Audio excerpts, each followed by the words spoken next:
The invitation sat on my desk, cream-colored cardstock with gold embossing. The same stationery my father had used to write my disownment letter 15 years ago. The irony wasn't lost on me. Please join us for dinner at the Harrison family estate. Your presence is urgently requested. My assistant, Marcus, watched as I turned the invitation over in my hands. Are you going to go? I leaned back in my chair, looking out at the Manhattan skyline from my corner office. What do you think, Marcus? After 15 years of silence, they suddenly want a family dinner. My name is Olivia Harrison, though I haven't used that last name since I was 22. Back then, I was the rebellious daughter who dared question my father's business practices. Now I'm Olivia Chen, CEO of Phoenix Industries, one of the fastest-growing technology companies in the world. And today I just signed the papers to buy out Harrison Technologies, my family's failing company. The merger documents are ready, Marcus said, placing a thick folder on my desk. Everything's set for next week's board meeting.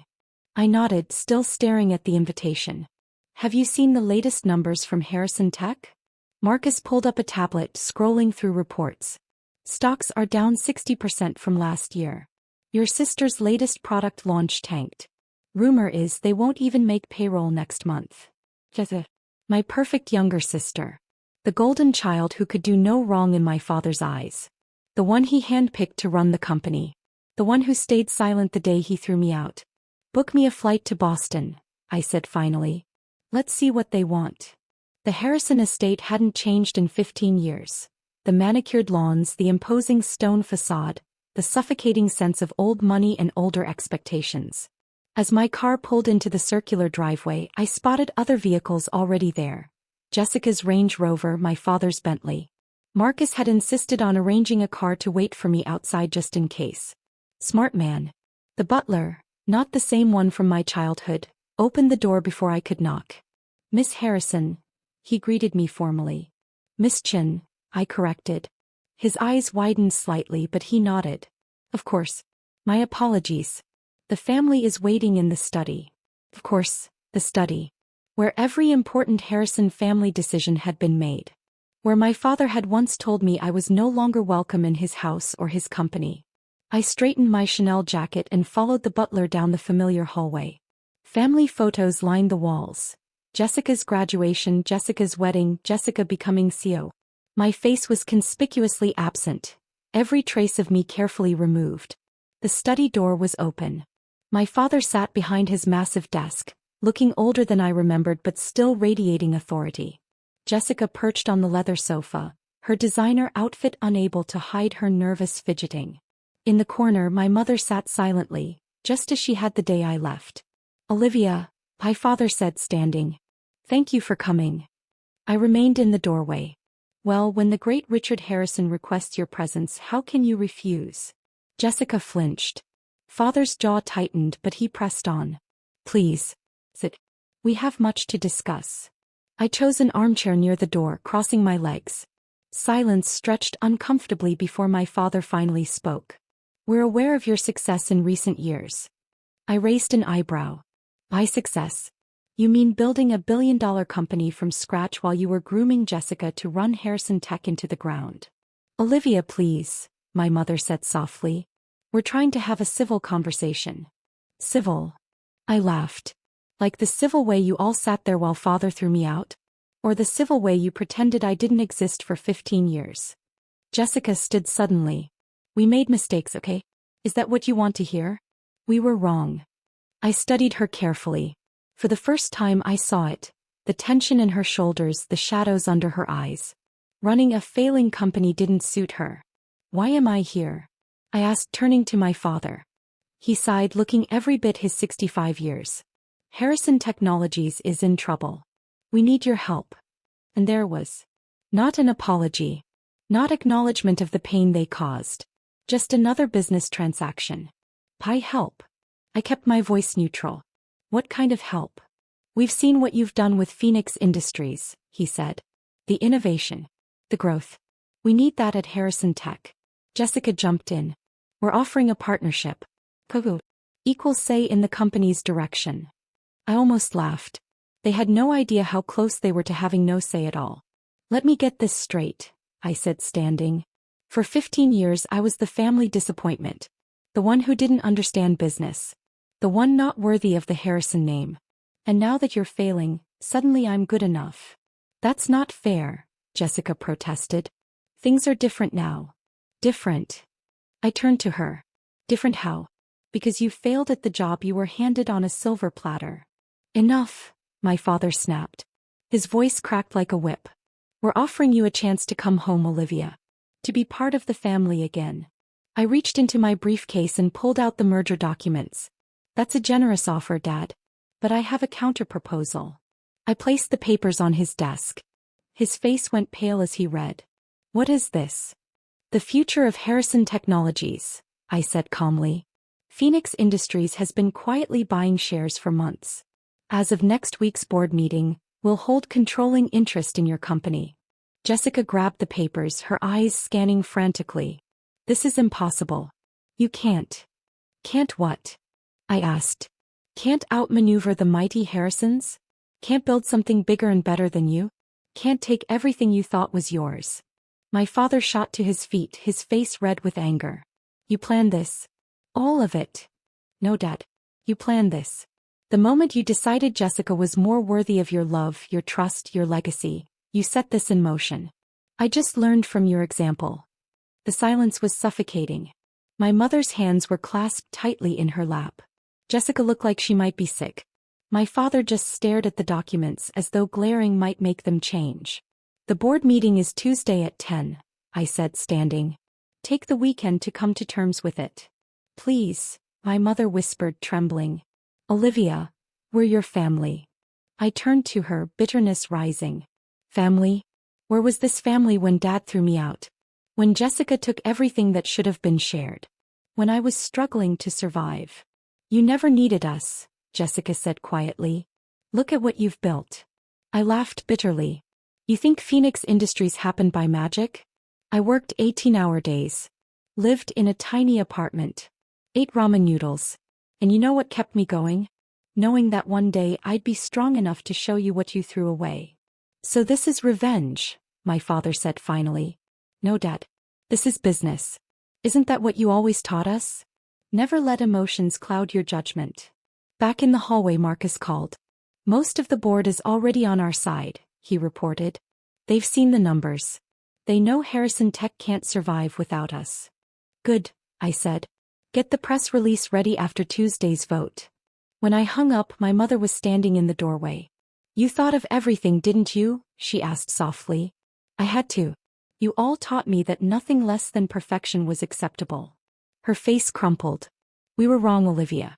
About so many things. Is there any way to fix this? Fix what, Mom? The company? The family? Some things can't be fixed. They can only be rebuilt. And rebuilding requires change. I returned to the study. My father stood at the window, staring out at the gardens where he once lectured Jessica and me about the Harrison legacy. What are your terms? He asked without turning. For the company. They're in the merger documents. For the family. I paused. That's more complicated. Jessica looked up from the papers. You're not firing everyone, are you? There are people who depend on these jobs. Unlike you, I care about the employees, I said. Anyone qualified and willing to adapt will have a place. But there will be changes. Big ones. And us. Jessica whispered. That depends on you. Are you willing to start at the bottom, learn the business properly, prove you deserve a position? She nodded slowly. I think I need to. Good. Because that's your only option. Finally, my father turned from the window, defeated. And me. You'll be offered a position on the board, I said evenly. Non-executive. No direct management role. Your experience has value, but you won't be running things anymore. He opened his mouth to argue, then closed it again. For the first time in my life, I saw Richard Harrison accept defeat. The board meeting is at 10 on Tuesday, I said. And this time I didn't wait for permission to leave. Gathering my things, I headed for the door. Will you stay for dinner? My mother called out. I turned back, really looking at my family. My father, proud but defeated. Jessica, scared but finally understanding. My mother, hopeful but uncertain. No, I said softly. Not tonight. We have too much history for casual family dinners. But maybe someday. The next few days passed in a blur of meetings and preparations. Marcus kept me updated on the board members' responses, most enthusiastically supporting the merger, seeing it as their best chance to salvage their investments. On Monday evening, as I sat in my hotel room reviewing the final presentations, my phone buzzed with a text from Jessica. "Can we meet? Just us." I considered ignoring it, but something made me reply. "Lobby bar. 30 minutes. She was already there when I arrived, nursing what looked like a very expensive glass of wine. "Thank you for coming," she said as I sat down. "What do you want, Jessica?" She took a deep breath. "I wanted to say I'm sorry. Not just for now but for then, for not standing up for you when Dad threw you out. For taking everything without questioning it. For being exactly who they wanted me to be instead of who I should have been." I signaled the bartender for a drink. "And you're just realizing this now?" "No," she admitted. "I've known for years I was in over my head, that I wasn't cut out for this.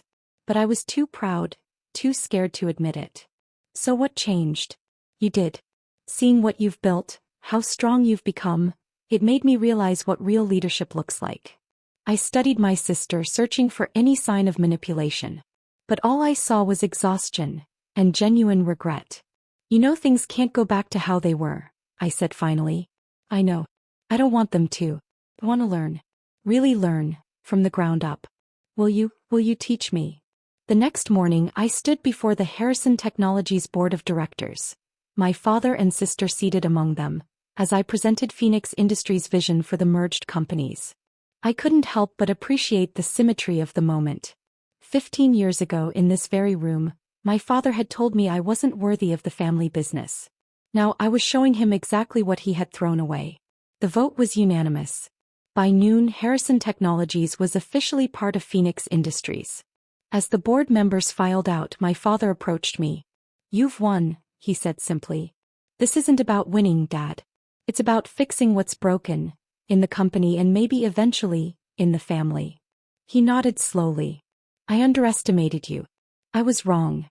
"Yes, you were. The question is, what are you going to do about it now?" He straightened his shoulders, and for a moment, I saw the man who had once taught me about business, before pride and prejudice had poisoned everything. "I'm going to watch my daughter run the company I should have trusted her with 15 years ago," he said. "If she'll let me." It wasn't an apology. Not really. But it was a start. 6 months later, I sat in what had once been my father's office, now my secondary workspace when I was in Boston. Jessica was presenting her analysis of a potential new product line. Work she had done from the ground up, starting as a junior analyst. "The market research suggests strong demand," she concluded.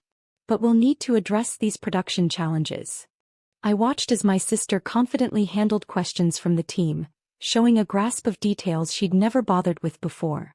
She was learning, growing, becoming the businesswoman she could have been years ago, if she hadn't been handed everything so easily. After the meeting, she lingered behind. "That went well, right?" "It did," I agreed. "You've come a long way in 6 months." "Thanks to you," she said quietly. "For giving me a chance I probably didn't deserve." "Everyone deserves a chance to prove themselves, Jessica. Even spoiled little sisters who take 15 years to grow up." She laughed. A real laugh, not the artificial one she had perfected for society parties. "Mom asked me to remind you about Sunday dinner." I'd been to exactly 2 family dinners in the past 6 months. They were still awkward, still heavy with unspoken words and lingering hurt. But they were also something else, something new. A beginning. "Maybe," I said. "I have a lot of work to do." "You always have a lot of work to do," Jessica pointed out. "But maybe that's not all there is to life. Maybe, sometimes family dinner is just family dinner." I looked at my sister, really looked at her. The entitled princess was gone. In her place stood someone real.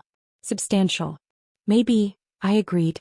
Later that evening, as I worked late in the office, I found myself looking at an old photo I kept in my desk. Jessica and I as children, before expectations and favoritism had torn us apart. We were smiling, arms around each other, unaware of the years of pain and separation ahead. My phone buzzed. A text from Marcus. Board reports show Q3 profits up 40% since merger. Harrison Tech Division exceeding all projections. I smiled thinking about how far we'd come. My father was learning to be a board member instead of a dictator. Jessica was earning her place instead of expecting it. Even my mother was finding her voice, slowly but surely. Me. I was learning that sometimes the best revenge isn't revenge at all. Sometimes it's showing people exactly what they missed out on, and then maybe giving them the chance to make it right. I picked up my phone and texted Jessica. "Tell Mom I'll be there Sunday. But I'm not staying long." Her reply came quickly. "Long enough for dessert. She's making your favorite, chocolate cake." I thought about my mother trying to rebuild bridges with chocolate cake and Sunday dinners. About my father swallowing his pride to learn from the daughter he once dismissed. About Jessica working her way up from the bottom without complaint. And I texted back. But only because of the cake. Some might say I'd won. I had the company, the success, the vindication. But as I sat there looking at that old photo and thinking about Sunday dinner, I realized something important. Sometimes the greatest victory isn't defeating your enemies. It's giving them the chance to become something better. Even if it takes 15 years. And a corporate takeover. To get there.